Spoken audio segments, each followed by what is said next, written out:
Boss Rush 740 Day 4. So good news everyone, we have the literal best farm that we've ever had on this day, and it's a Maestra farm, which is a single target blue boss that you can kill in 3 to 4 turns. So gas up your tractors, because we're going farming.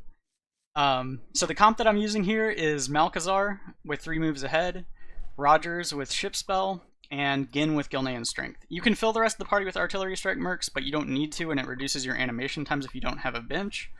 Also, it's helpful if your Rogers has Master Tactician at least rank 17 with the Ship Spell equipment, which makes it deal just over 100 damage, so you can one-shot the red ad that's summoned when the cosplayer dies. This equipment is bugged, and the damage value here is a lie, so it actually only deals 48 plus whatever rank 4 of Ship Spell gives, which brings it just over 100 damage at rank 17. If you were not using the Ship Spell equipment, then having this at rank 18 would give it enough base damage to one-shot that ad. So let me just hop into it with the party real quick.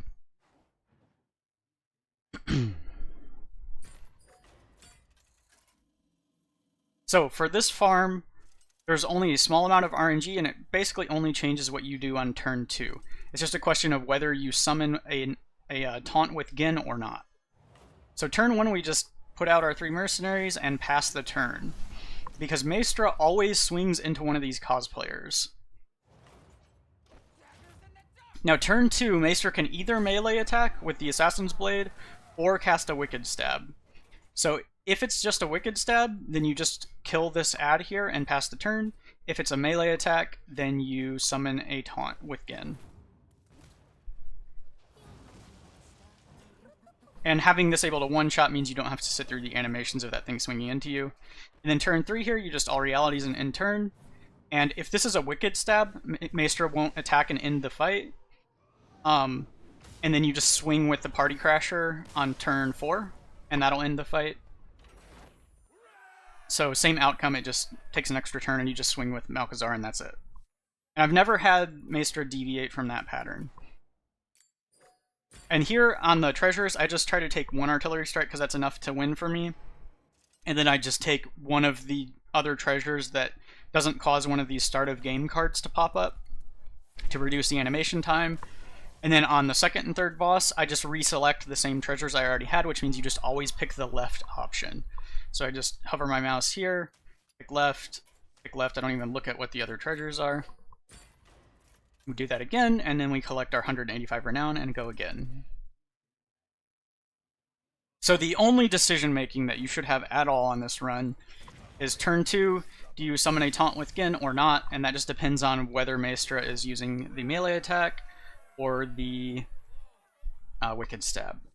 And when Maestra Wicked Stabs, for some reason, she just chooses the low damage option of Wicked Stab, so it doesn't even kill the cosplayer. I think the behavior is consistent. I've not had Maestra deviate from these actions on any of the runs, even though we're leaving exposed mercenaries without taunts and stuff. But it has never deviated from this pattern for me. It's possible that there's some changes to the AI depending on the health values of your mercenaries. But I've not encountered any of those deviations personally.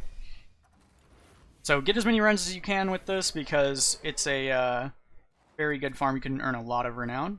The other thing I wanted to show here was a comment on the YouTube video from yesterday on our 740 Day 3 run. And that was from a user named Dennis, who made this comment about a Varian comp for Day 3, which is a pretty funny alternative way to farm, but since we got the Maestra farm and it's so much better, it kind of overshadows that, unfortunately. But this is still an interesting, funny way to do the fight, so I wanted to demonstrate it here.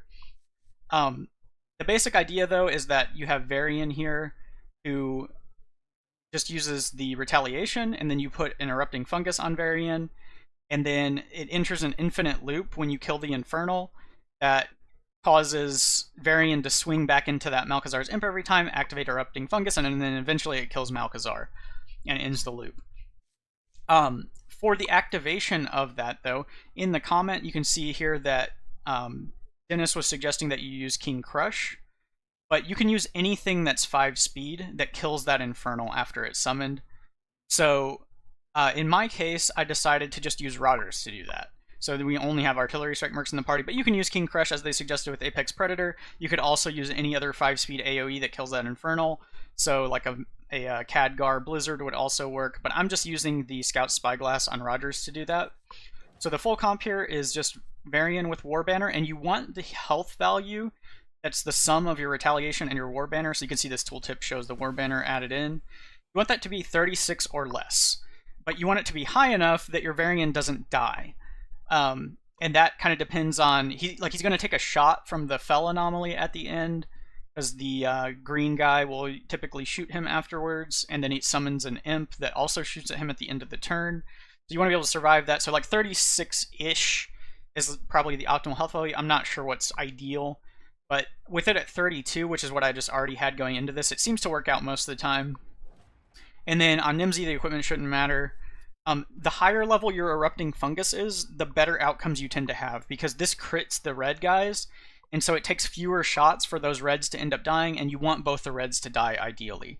So the higher level your erupting fungus is, probably the better your odds are of having the good outcome at the end, because there is some randomness to who gets shot with each of those iterations of the loop. On Genn, I just use no equipment because I don't want my Varian to heal at the end when I swing with Splitting Strike to finish off the enemies.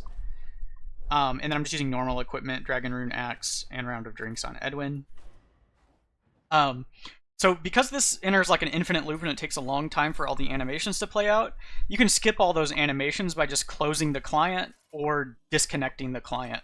So you could use like a firewall rule or one of those reconnect things people use in Battlegrounds. I'm not sure what Blizzard's stance is on using those alternative ways of reconnecting to the game, so if you want to be on the up and up with Blizzard's rules and everything, I would recommend just closing and reopening the client. If you want to skip the animations, there should be no problem with doing it that way. But do whatever you feel like with that. I'm not sure what their stance on it is. But anyway, to the actions that you take here, you just Retaliation, you put Erupting Fungus on Varian. If you don't put Erupting Fungus on Varian, I think the client just crashes because it doesn't know how to end the loop.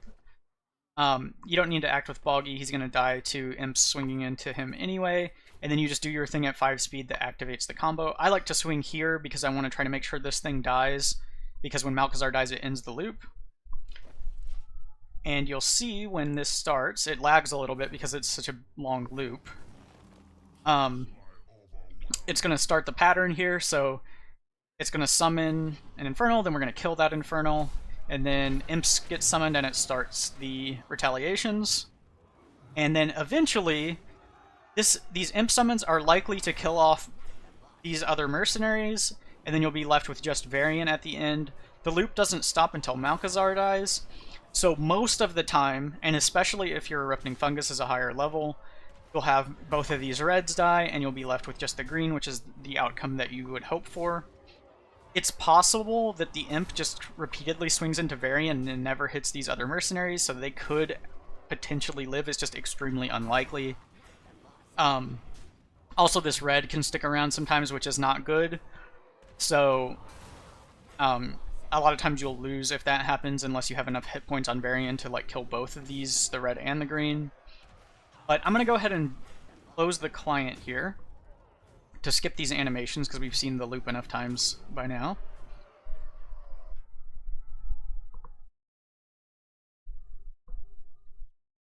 So just relaunching real quick here.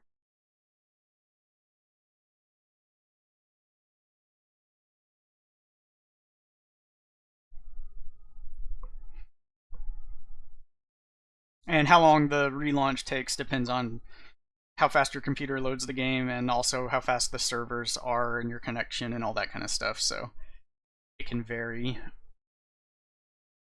depending on the state of the servers and your PC and everything, or your mobile device. Okay, so our Varian actually died.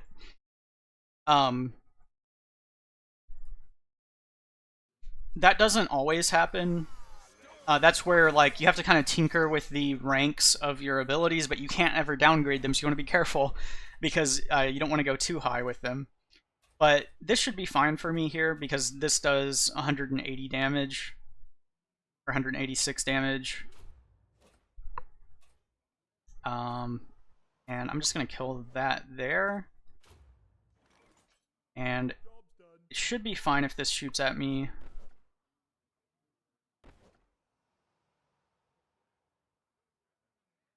I don't think it really matters what I do here. I'm just going to do that instead. It shouldn't really matter, though. As long as 2 of these guys survive, I should be fine. But this is where like some of that randomness comes in those ability ranks on your War Banner and your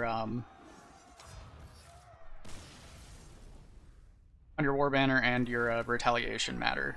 So you want to tweak those health values. I'm not sure what's optimal, like I said. This obviously worked out with it at 32. But I don't know what the optimal one is. It's somewhere between like the 32 that I have and 36, I think.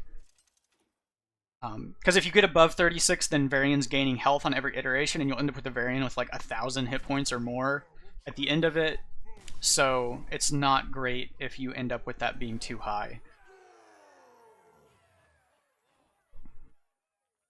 So this was a farming option yesterday, but since we hit that amazing Maestra farm, I think basically everyone's going to be transitioning over to that.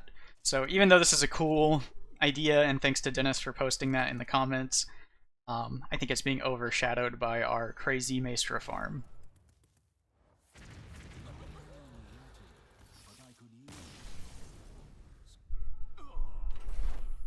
So 185 renown per run is a lot of renown, even if you are starting with a pretty low artillery strike. Like say you have to hit 2 artillery strikes on the Maestra farm in order to progress. As long as you can make it through and collect that renown, it's not going to take you very long to get that, with how fast those runs are, to get that leveled up to a point where it starts one-shotting on every artillery strike hit. And then once you get to that, you can definitely hit 400 a damage artillery strike before this week ends if you've got the time to farm. So if you need to get renown in and you want to get that artillery strike to 400, this is the time to do it. You can definitely get that done as long as you have the time to spend on doing these runs, because they are very fast and very effective methods of farming. You could do this day 3 one if you just like the silliness of it, but the day 4 one is certainly more efficient. So get those Maestra runs in, and good luck on your runs.